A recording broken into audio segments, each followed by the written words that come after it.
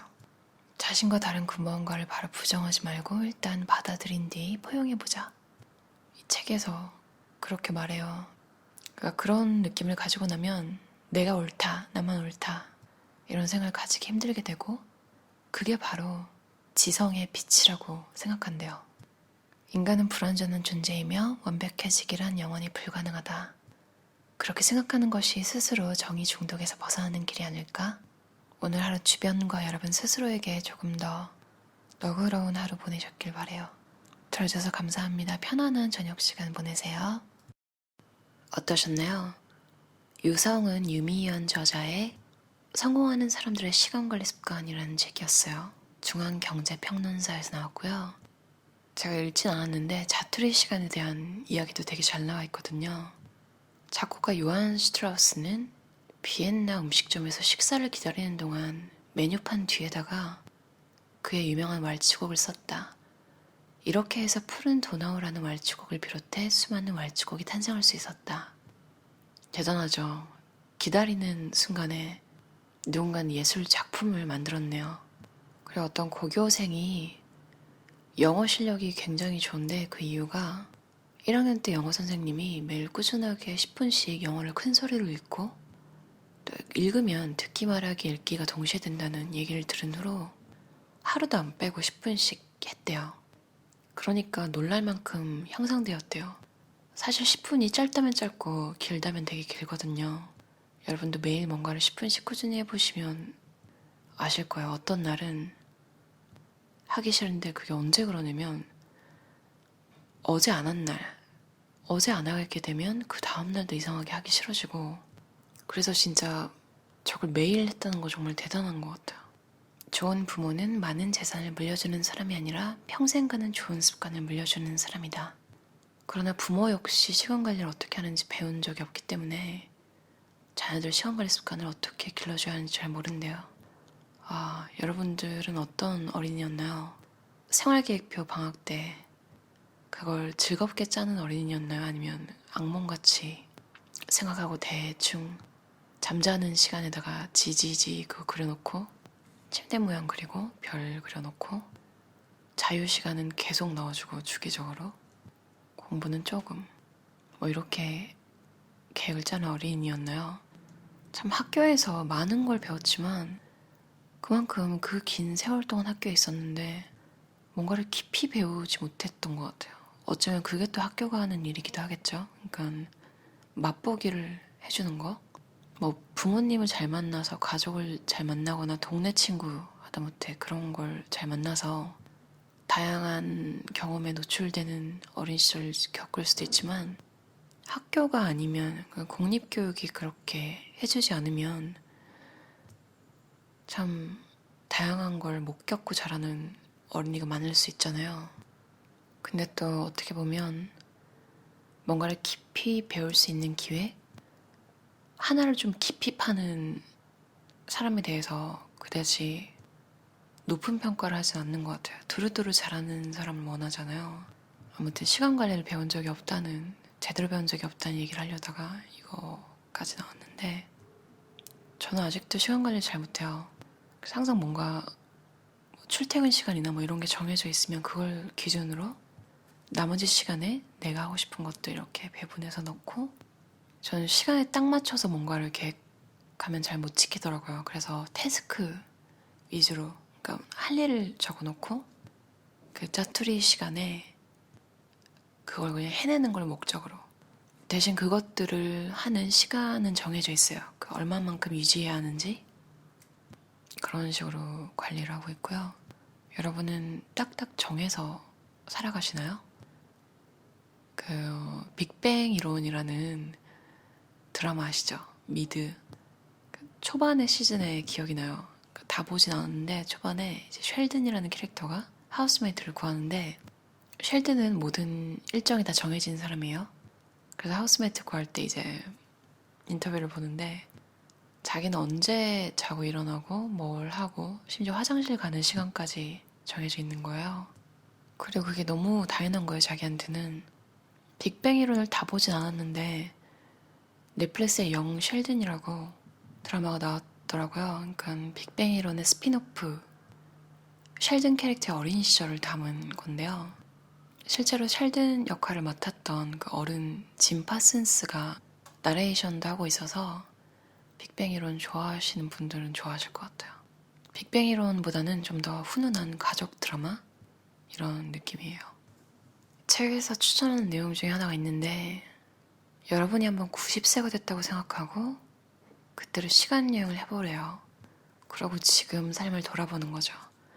그렇게 돌아보면 지금 뭘 고쳐야 할지 그런 게 많이 보일 거래요. 그래서 저도 참 공감하는 게, 뭔가 스트레스가 있는 그런 시기에는 보면 자꾸 뭔가 해야 되는데 심적으로 부담이 돼서 미루거나 아직 어떻게 해야 할지 결정을 못해서, 그런 거에 대한 해결책이 머릿속에 아직 안 설 때, 그걸 언제 해야 될지 모르겠고, 그러니까 시간 관리가 안 될 때더라고요. 요즘 혹시 스트레스 받거나 뭐 안 풀리시는 일 있으시면 지금 나중에 해야지라고 했던 자잘한 것들부터 그냥 빨리 해버리는 것도 도움이 될 것 같아요.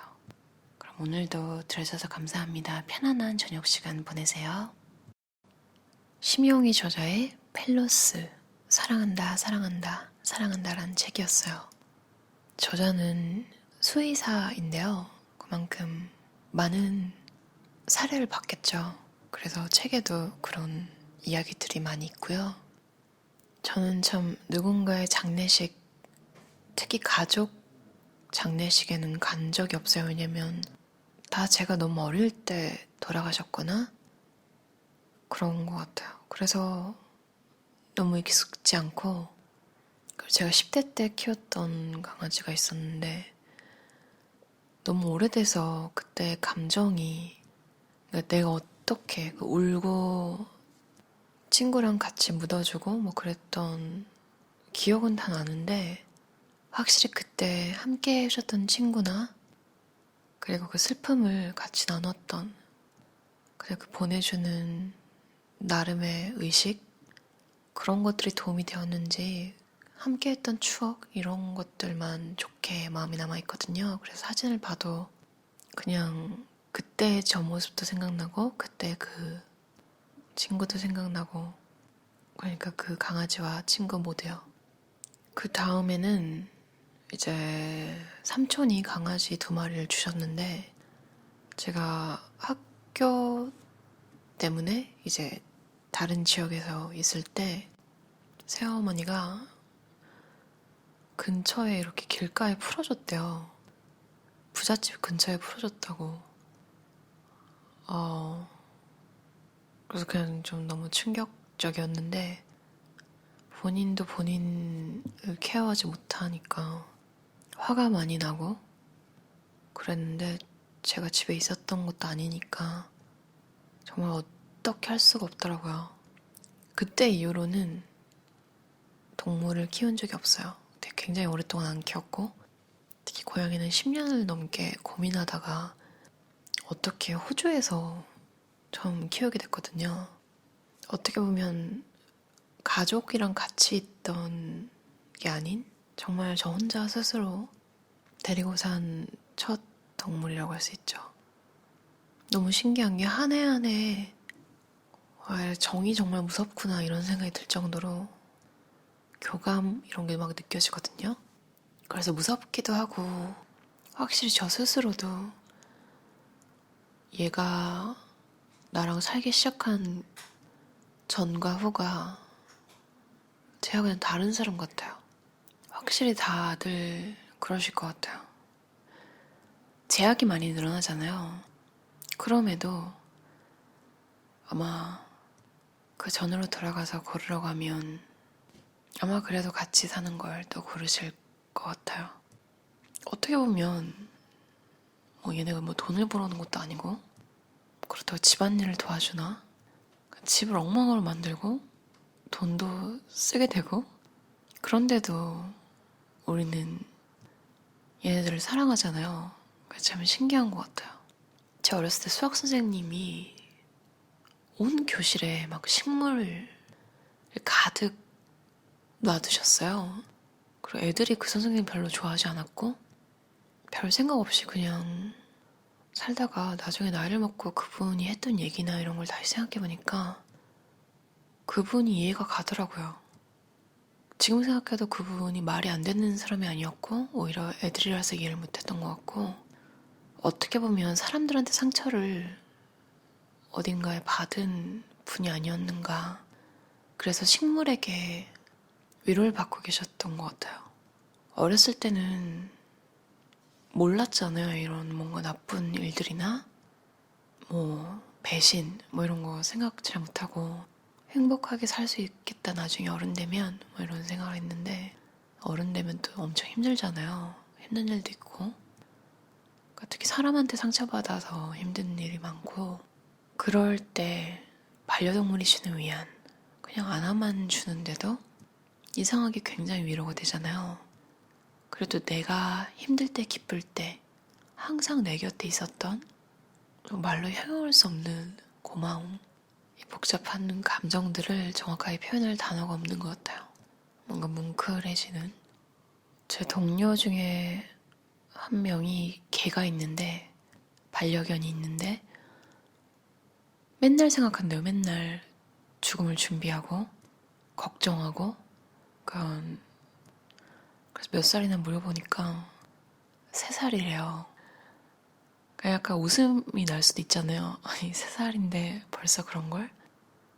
네, 솔직히 말하면 저도 그러거든요. 저도 매일 생각해요. 거의 매일. 제가 의식을 하지 못해서 그렇지 항상 그런 걸 마음 한켠에 항상 생각하고 있는 것 같아요. 왜냐면 저는 주기적으로 그 혹시 장수고양이 민키 아시죠? 94년생인데 올해 고양이별로 갔어요. 유튜브에 찾아보시면 김재영 박사님 유튜브 채널에 있거든요. 제가 그걸 주기적으로 찾아보면서 아 우리 고양이도 28살, 30살 이렇게 살아야지 걱정될 때마다 막 계속 찾아보고 그랬거든요. 사실 동료가 이해가 갔어요. 아마 여러분도 그러실 것 같아요. 태어나는 건 뭐고 죽는 건 뭘까 이런 생각 가끔 하거든요. 태어나는 게 과연 무조건 기쁜 것일까? 죽는 게 무조건 슬픈 것일까? 너무 깊이는 생각 안 하려고 하는데 그리고 밸런스를 겪어서 힘드신 분들에게 그래도 좋은 추억 많이 만드셨잖아요. 이렇게 말하기엔 또 너무 가벼운 거예요. 예전에도 제가 얘기한 적 있는데 넷플릭스의 브로드처치라는 드라마가 있는데요. 거기에 이제 아들을 잃은 엄마가 솔직히 무슨 위로도 안 들린대요. 근데 딱 한 사람 얘기하고 싶은 사람은 똑같은 경험을 한 사람. 그걸 아니까 제가 항상 누군가 나쁜 일을 겪을 때 나도 그 일을 겪은 게 아니면 제가 하는 말의 무게가 되게 좀 가볍게 느껴질까봐 말을 아끼게 되더라고요. 오히려 뭐라고 하는 게 더 상처가 될 것 같기도 하고 가만히 들어주는 것밖에는 할 수 없어서 좀 안타깝지만 이 수의사님이 쓴 책에서 많은 분들이 위로를 받았으면 좋겠어요. 정말로 그렇게 생각해요. 우리를 만나서 행복했을 거라고 생각해요. 서로가 서로에게 좋은 존재였다고 생각해요. 이 책에서도 계속 말하는 게 죄책감 가지지 마시라고.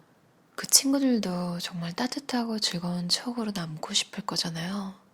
충분히 슬퍼하시고 충분히 애도 기간을 가지시고 행복하고 따뜻한 추억으로 남게 되면 좋겠어요. 그리고 저는 생각한 게 혹시 너무 빨리 간 친구가 있다면 그냥 너무 착해서 다른 친구 돌봐주라고 자기가 먼저 간 게 아닐까 이런 생각도 해보거든요. 삶의 의미라는 게 가끔 참 찾기 힘든데 가정이 없는 동물들 내가 할 수 있는 만큼 살아가는 동안 케어해줄 수 있다면 정말 좋을 것 같아요. 그것만으로도 삶에 큰 의미가 이미 생긴 거잖아요. 그럼 오늘도 들어주셔서 감사합니다. 편안한 하루 보내세요.